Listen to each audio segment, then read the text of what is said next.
मेरा नाम शालू कुमारी है। मैं 17 साल की कुमारी लड़की हूँ। मैं बिहार की रहने वाली हूँ। आज जो मेरे साथ घटना हुई है, मैं आप लोगों को एक कहानी के जरिए से बताने वाली हूँ।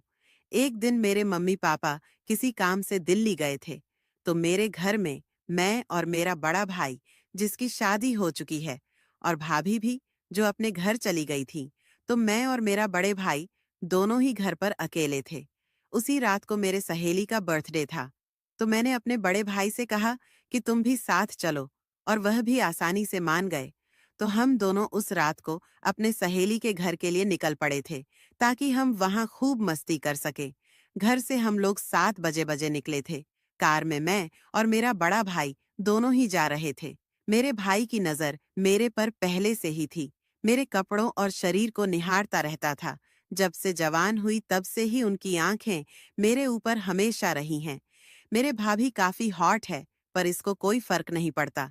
मेरी भाभी भी किसी दूसरे लड़के के चक्कर में रहती है, उसके साथ घूमती रहती है। तो जब घर में एक कैरेक्टर लेस हो, तो फिर कोई क्या कर रहा है, अच्छा कर रहा है या गंदा कर रहा है किसी को, कोई कुछ समझ नहीं आता ना। फर्क पड़ता है। मेरी मम्मी भी कभी मेरी सपोर्ट नहीं करती, क्योंकि वह खुद ही पैसों के लिए किसी के साथ भी सब कुछ करने के लिए तैयार हो जाती है।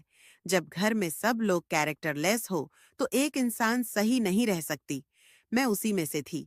मैं कोशिश करती थी कि मैं ऐसा कुछ भी नहीं करूं जिससे मेरी इज्जत पर आंच आए।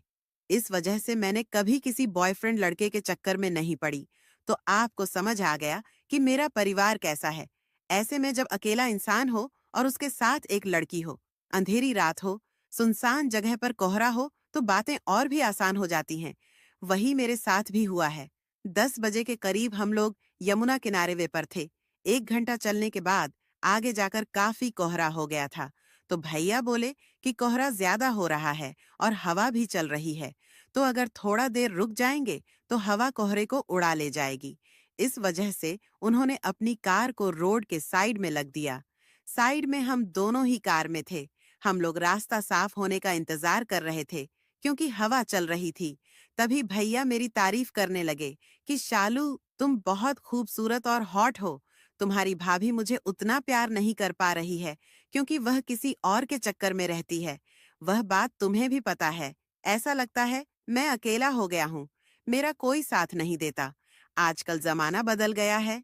रिश्ते तो किसी से भी बना लो, कोई फर्क नहीं पड़ता है। तुम जवान हो गई हो। मुझे लगता है कि हम दोनों को एक दोस्त की तरह रहना चाहिए। मुझे पता है तुम्हें भी जेब खर्च और पैसों की बहुत ज्यादा जरूरत है, पर उतना तुम्हें नहीं पाता है जितना होना चाहिए। तुम्हारे दोस्त रोज नए नए कपड़े पहनते हैं, ब्रांडेड जूते चप्पल पहनते हैं, पर कई बार मैं देखता हूँ कि तुम वैसे नहीं पहन पाती हो जैसा तुम्हें पहनना चाहिए। मुझे पता है तुम्हें अभी नौकरी करने में समय है, तो अगर तू मेरी एक अच्छी दोस्त बन जाती हो, बहन से ऊपर तो मैं तुम्हारे लिए बहुत कुछ कर सकता हूँ। उन्होंने मेरे दिल की बात सुन ली थी। दोस्तों, वह सच बोल रहे थे। मुझे लगा ये ठीक बोल रहे हैं। मैंने अपने भाई से पूछा, फिर मुझे क्या करना होगा दोस्तों? आप हमेशा ही हैं, बचपन से ही हैं।